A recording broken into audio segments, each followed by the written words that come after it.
আসসালামু আলাইকুম ভিউয়ার্স। প্রাথমিক শিক্ষার্থীদের সিআরবিএসে কীভাবে ট্রান্সফার করবেন বা ট্রান্সফারের আবেদন করবেন কীভাবে, সেটা আমি দেখাবো। শিক্ষার্থী প্রোফাইলের ট্রান্সফার কীভাবে করবেন সেটা আমি আপনাদের দেখাবো। তো আলোচনা করার আগে আপনাদের কাছে অনুরোধ, আমার চ্যানেলটা সাবস্ক্রাইব করবেন এবং লাইক কমেন্ট শেয়ার করবেন। তো আমি কথা না বাড়িয়ে সরাসরি স্ক্রিনে গেলাম। আপনার প্রথমে ডাটা অন করবেন, অন করে যে কোনো একটা ওয়েব ব্রাউজার ওপেন করবেন। আমি গুগল ক্রোম ওপেন করব। তারপর এখানে ওয়েব অ্যাড্রেসে লিখবেন সিআরবিএসের যে ওয়েবসাইটটি, সেই লিঙ্কটি লিখবেন crbs.dpe.gov.bd লিখে কোতে যাবেন। প্রধান শিক্ষকের মোবাইল নাম্বার এবং পাসওয়ার্ড দিয়ে প্রবেশ করবেন। এখানে উল্লেখ্য বিষয় যে সিআরবিএসের বা শিক্ষার্থী প্রোফাইল লিঙ্কে ট্রান্সফার গ্রহণ বা ট্রান্সফার করা দোনোটাই প্রধান শিক্ষকের নাম্বার দিয়ে আইডি দিয়ে করতে হবে। সহকারী শিক্ষকের আইডি দিয়ে করা যাবে না। তারপরে এখানে 3 লাইন মিডু একটা ডট দেখতে পাচ্ছেন, 3 লাইন, এখানে যাবেন। এখানে গিয়ে শিক্ষার্থী ট্রান্সফার নামে একটি অপশন দেখতে পাচ্ছেন, এখানে ক্লিক করবেন। এখানে ট্রান্সফার আবেদন করুন, এখানে আপনার ক্লিক করতে হবে। করলাম।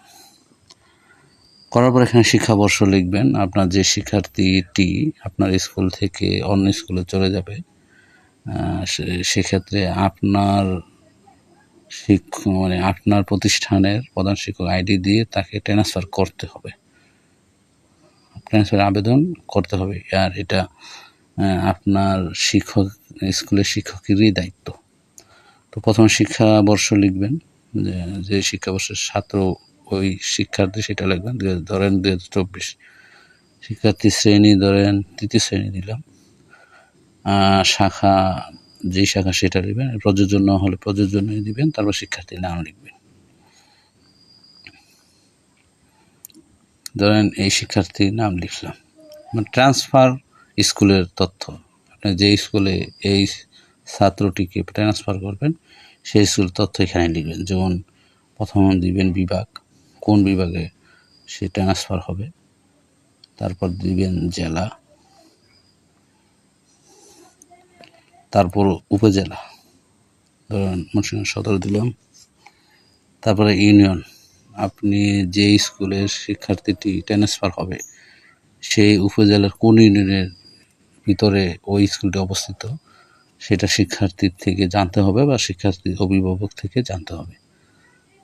মনে করেন মহাখালী দিলাম। তারপরে স্কুলের নাম, এই ইউনিয়নে যতটি প্রাইমারি স্কুল আছে সেটা এখানে শো করবে। ধরেন এটা দিলাম। তারপর এখানে কারণ লিখতে হবে যে আপনার শিক্ষার্থী আপনার স্কুল থেকে ট্রান্সফারের আবেদন কী কারণে করলেন, সেটা আমি লিখে দিবেন। যেমন মা বাবা শিফট হয়েছে বা স্থান পরিবর্তন হয়েছে, যেটা যুক্তির কারণ সেটা লিখে এখানে সেভে ক্লিক করবেন। দেখতে পাচ্ছেন এই যে সেভ বাটনটা, এটাতে ক্লিক করবেন। সেভ বাটনে ক্লিক করার সাথে সাথে একটি পপআপ আসবে, এটা ওকে দিয়ে দিবেন। তাহলে শিক্ষার্থী ওই স্কুলের ট্রান্সফারে সিআরবিএস এর লিঙ্কে ওই স্কুলে ট্রান্সফার হয়ে যাবে। তো এভাবেই আপনারা যে কোনো শিক্ষার্থীকে যদি আপনার স্কুল থেকে অন্য স্কুলে যুক্তিসঙ্গত কারণে ট্রান্সফার হতে চায় বা হয়, তাহলে এভাবে সিআরবিএস এর মাধ্যমে আপনার তার পুরো ডাটাটা ট্রান্সফার করতে পারবেন। এক্ষেত্রে আপনি ওর যে স্কুলে ট্রান্সফার করলেন সেই স্কুলে সমস্ত তথ্য চলে যাবে। সিআরবিএস এর যত তথ্য দিয়েছেন সব তথ্য ওই স্কুলে চলে যাবে এবং ওই স্কুল এটা গ্রহণ করে নিবে। তবে শিক্ষার্থী ট্রান্সফারের এই আইকনটির কার্যকারিতা, আইকনটি থাকবে সারা বছর, কিন্তু এটার কার্যকারিতা বছরে একবারই আসবে শুরুর দিকে। তো এখন আমি দেখাবো যে আপনি যে শিক্ষার্থীকে ট্রান্সফার করার জন্য আবেদন করলেন, সেই আবেদন যে স্কুলে যাবে সেই স্কুলের শিক্ষক, প্রধান শিক্ষক এবং সহকারী শিক্ষক, তাদের দায়িত্ব হলো সেই স্কুলে ওই শিক্ষার্থীকে গ্রহণ করা। তো এই জন্য শিক্ষার্থীকে সিআরবিএসে অনলাইনে কীভাবে গ্রহণ করবেন সেটা আমি দেখাবো। এই জন্য গুগল ক্রোমেই যাবেন, গিয়ে ওই স্কুলে ট্রান্সফারকৃত স্কুলে, অর্থাৎ যে স্কুলে শিক্ষার্থী ট্রান্সফার হয়েছে সেই স্কুলের প্রধান শিক্ষকের মোবাইল নাম্বার এবং পাসওয়ার্ড দিয়ে, সিআরবিএসের প্রধান শিক্ষকের মোবাইল নম্বর এবং পাসওয়ার্ড দিয়ে প্রবেশ করে এই 3 লাইন মেনু দেখেন, এখানে ক্লিক করবেন। ক্লিক করে শিক্ষার্থী ট্রান্সফারে যাবেন। শিক্ষার্থী ট্রান্সফারে যাওয়ার পরে এখানে দেখবেন যে এখানে ট্রান্সফারের তালিকা, যে শিক্ষার্থীকে আপনি ট্রান্সফার করেছেন সেই শিক্ষার্থীর তালিকা এখানে থাকবে। আর যে স্কুলে আপনি ট্রান্সফার করেছেন সেই স্কুলের আইডিতে ট্রান্সফার রিকোয়েস্ট এই অপশনে থাকবে। ট্রান্সফার রিকোয়েস্টে এখানে শিক্ষার্থীর নামটি থাকবে ট্রান্সফারকৃত স্কুলের প্রধান শিক্ষকের সিআরবিএসের আইডিতে এখানে থাকবে। এখানে একটি গ্রহণ কথা থাকবে, গ্রহণ থাকবে এবং প্রত্যাখ্যান থাকবে।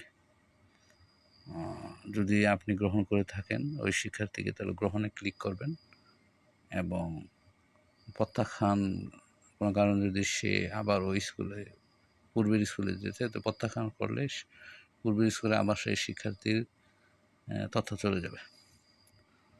তো এইভাবেই আপনারা খুব সহজে ট্রান্সফার করতে পারেন শিক্ষার্থীকে এবং সেই শিক্ষার্থীকে আপনার স্কুলে গ্রহণ করতে পারেন। স্কুল থেকে কোনো শিক্ষার্থী ট্রান্সফার হয়ে আসে, সেক্ষেত্রে ট্রান্সফার রিকোয়েস্টে যাবেন।